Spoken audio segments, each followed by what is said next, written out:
It's a blessing. It's a blessing to be preaching up here today, and the title of my preaching today will be "The Danger of Procrastination and the Power of Acting Now." What is procrastination? Procrastination is more than just putting things off. It's delaying what we know we should do, whether it's schoolwork, responsibilities, helping others, or obeying God. The Bible speaks how procrastination can lead to loss, regret, and even sin. God doesn't call us to be people of delay, but people of action.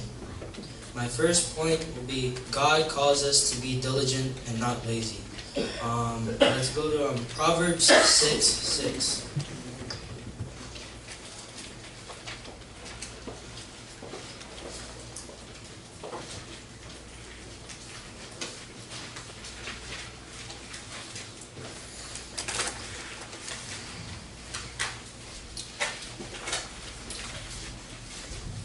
Proverbs 6:6. Go to the ant, thou sluggard, consider her ways and be wise. The ant is small, but it teaches a powerful lesson.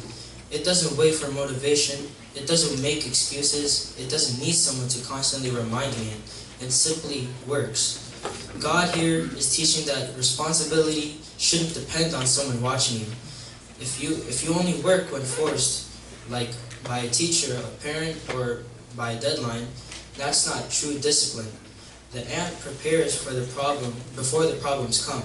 It gathers food in the summer so it won't suffer in the winter.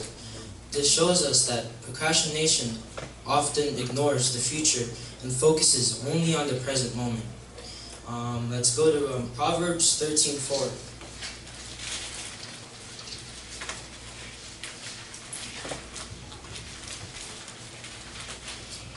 Proverbs 13:4.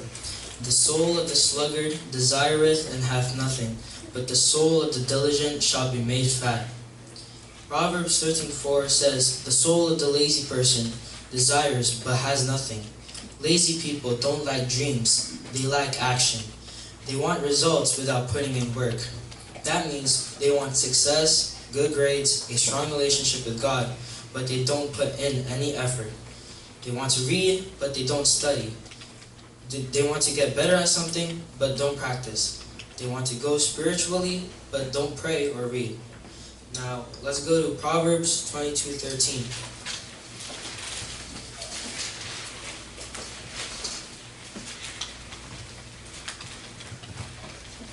Proverbs 22:13.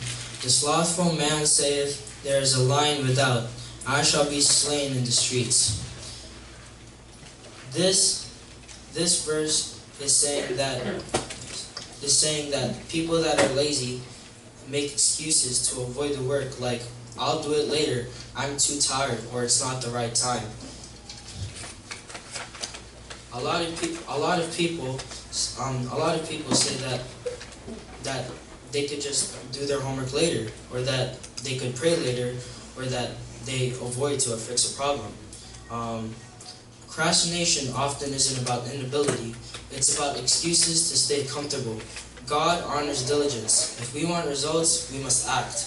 Stop waiting for motivation and start moving with discipline. My second point today is, delaying today can cost you tomorrow. Main text, Proverbs 27:1.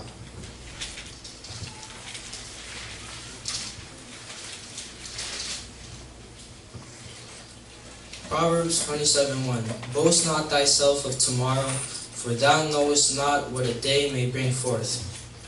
We often assume we'll have time later, but the Bible warns us that tomorrow is not guaranteed. You don't control the future. You don't know what will happen later. Let's go to Ecclesiastes 11:4.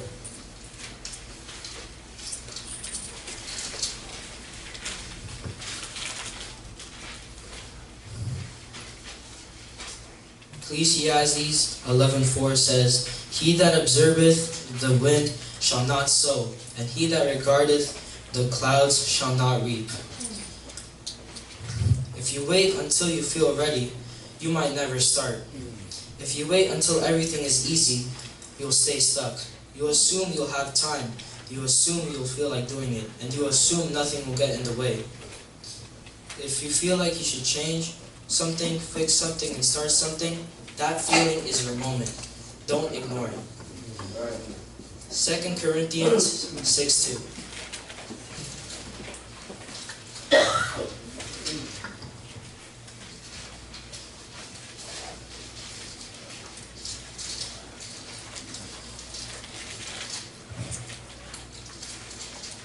Second Corinthians 6:2. For he saith, I have heard thee in the time accepted, and in the day of salvation have I succored thee.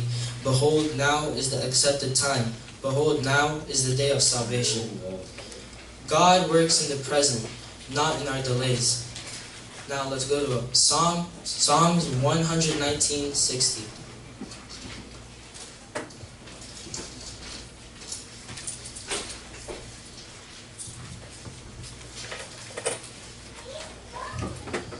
Psalms 119 verse 60.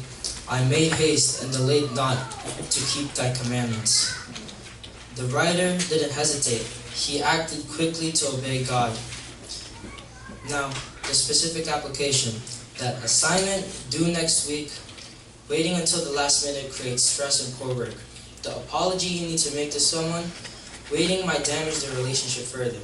That step toward God, waiting can harden your heart. Procrastination steals opportunities the longer you delay. The harder it becomes to act. The right time to do what is right now. Now my last point is called procrastination is not just a habit, it could be sin. Let's go to James 4:17.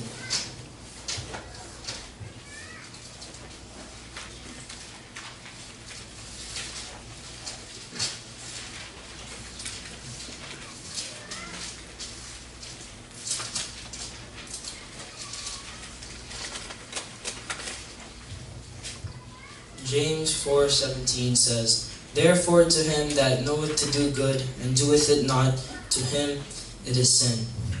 This verse makes it very serious. If you know what you should do and choose not to do it, that is a sin. Sin isn't just doing wrong, it's also refusing. It's not about just doing wrong, but it's also not doing the right. Let's go to Ecclesiastes 9:10.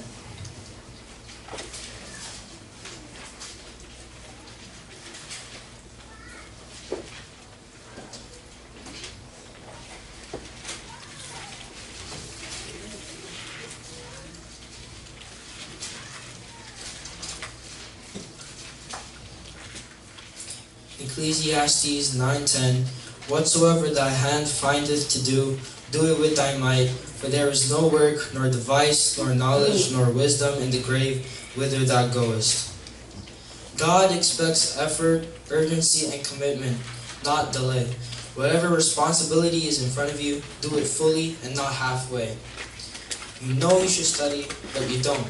And you know you should help someone, but you ignore it. You know you should obey God, but you delay it. Each time we say later to something God has already told us to do, we are choosing disobedience. Procrastination can slowly pull you away from discipline, responsibility, and even your relationship with God. It may seem small, but it has big spiritual consequences. Conclusion: choose action today. Procrastination says later, but God says now. The ant teaches us to prepare and act. The scriptures warn us not to trust tomorrow, and God shows us that delay can become sin. Ask yourself, what have I been putting off? What has God already told me to do? Don't wait for the perfect moment. Don't wait until you feel ready. Start now, act now, obey now, because the difference between success and regret is often one word: action. Amen.